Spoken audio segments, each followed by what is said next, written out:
Welcome back, Elden Ring fans, to another video. Yep, as you can see, it's my up build. Finally, my up build got uploaded. I was having some trouble with uploading it, actually, because it was such a big file, and I had edited it. But I had to remake this video, unfortunately, because I lost all that data. But as you can see, Mr.Fredrickson is a character from the cartoon movie Up. And in this build, you're going to see some very odd things that you probably wouldn't think about with Mr. Fredrickson. But if you actually go back and watch the movie, there is a sequence where they use a claymore. Of course, I have the cane sword, and I have a whip which implements his belt, because he does use that in the movie as a whip. And he tactically uses that. So we do have that. We have the cane sword, because he uses his cane as a weapon. But we have the claymore and the Zweihander. The Zweihander is just to send people up into the air as a comic relief. But the claymore actually has a little bit of story behind it, because the movie has where Mr. Fredrickson and Russell square off against the antagonist, and I don't remember his name, but they square off against him, and he does pull a sword, a claymore, and I went in and actually measured how long off of Wikipedia and off of Reddit and a couple other things. I know I can't really trust Reddit, but I actually went in and implemented how tall he was compared to the sword, and he's apparently 5'3" to 5'6" is how long Mr. Fredrickson is, and in the movie, that greatsword is being wielded by another older man who is taller than him, and it's about as tall as that old man, as the antagonist, who is taller than Mr. Fredrickson. So it must have been a claymore. It looked exactly like one, but I didn't want to go off of just look, because that's not what makes a weapon. That's not how every weapon is made. You know, you can have a short sword that looks like a claymore. But a lot of my friends tried to tell me, no, it's just a long sword. I'm like, no, that's a claymore. He's swinging his whole body around it. But anyway, they're not arguing if it's a claymore or not. I went ahead and put Vacuum Slice on it, because Vacuum Slice it kind of goes to homage with the idea of them lifting their weapons above their head, right, as they're about to attack each other, and both of their backs kind of stop. But this is what I think Mr. Fredrickson would have done had he been able to attack that antagonist. You know, he would have fucking split that dude in half with like a vacuum slice. It would have looked insane. Kane versus Claymore, he would have won. Mr. Fredrickson OP. We actually do have, as you're wondering, why are we in this dungeon, you know, like, what's going on? You know, where's the skit? Where's the skit, Fog? What story is behind it? I got you, brother. I got the skit. So what's happening is Mr. Fredrickson and Russell experiment and go on another adventure together. And they land on this summit, this really cold climate. And they notice that all the wildlife is a little strange. And they also notice that most of the wildlife is being eaten or hurt by these ravenous dogs. So they're like, why are all these dogs going crazy? So they tried to implement Doug, which is, we're using Doug, as you'll see. He's a rot dog. We're using Doug as our kind of spirit caller and Russell as a page, just because I didn't have anything really for Russell, but I wanted him to be the person that stays in the back, because that's exactly what Mr. Fredrickson would do. He would protect the boy. So with this, as you're seeing, we have these new alpha males, these new alpha male dogs, and if you can call a turtle a dog, and then I'm allowed to call a snake snail a dog. So that implements that there's nothing wrong with that. But the implementation of the alpha male idea, this is a perfect dungeon for alpha males. It's very odd, you know. Of course, there's the Elden Ring magic to everything. So they're in a world where they don't understand what's going on. You know, magic's new to them.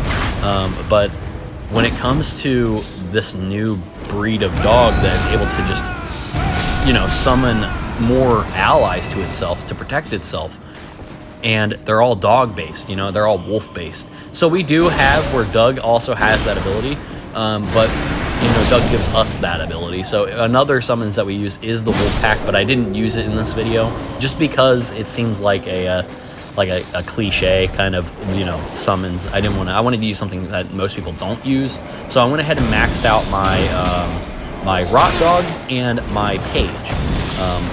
And as you can see, you know, we're getting attacked by a lot of things, but Mr. Fredrickson starts to realize that it's not just dogs that control him. It obviously is able to summon these weird spirits from before, and he starts to notice that, like, it looks like the antagonist. Why is it that he's being attacked by this? Well, what's actually happening is Mr. Fredrickson is in a coma.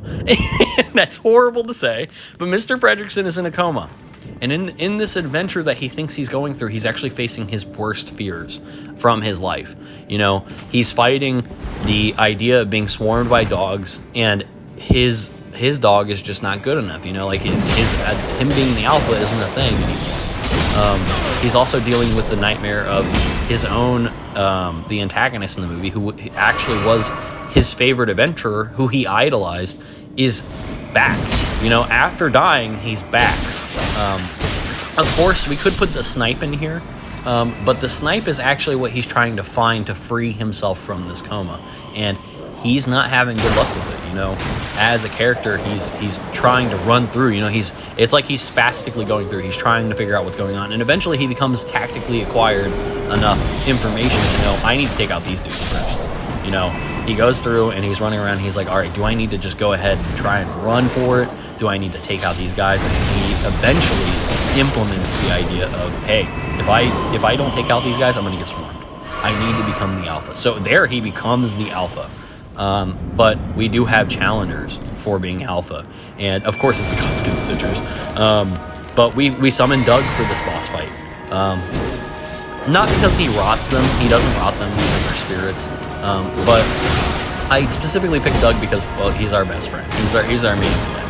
And I had already upgraded him to +9, so why not? But Doug was something that I wanted to implement, but I didn't know how to implement a dog, a singular dog. So that's why I didn't use the wolf pack. I decided to go for Doug. Russell is the page, which the page actually just shoots from afar. He helps you, and he always tries to save Mr. Fredrickson, but he's more of a farther away character. You gotta think, Russell's still a little boy. He does have an adventure style thing. The page, I feel like, has that. But he's also still a child. He's scared. He stays out of the fight. And with the page, he did that perfectly. But also, this is not about Mr. Fredrickson always. You know, like, the hero is not always Mr. Fredrickson. Russell is actually a very heroic child in the movie. So, at the end of this, we do have Russell being the person to lay the final blow. Of course, Mr. Fredrickson does that one. But as you know with this Godskin Stitcher fight, if anybody's played this part, the big fat one is also another combatant part. So Russell will actually be the person to put the final blow on this boss fight. He barely saves Mr. Fredrickson in time, but he still does. You know, like, Russell's still a very useful summons, or the page in this game. But like I said, I wanted to implement all of that. I wanted to implement part of the movie fight scenes that you see, things that people normally don't think about. Like, I mean, it took me a while to make sure that was a claymore, and to come up with kind of the story. I had already had a story, like I said before, but formatting the video to my PC to my phone, where I do some of my editing, did not work out. Thanks, iPhone. But but my PC is not as powerful, and it doesn't have accessibility to most applications to edit, unfortunately. So I'm getting a new one, because screw it. I need to just go ahead and get a regular PC for gaming so that I can start doing these. But I don't want to play, I don't want to mod. You know, that's something that I feel like just kind of destroys the adventure of making these, because these are all homemade.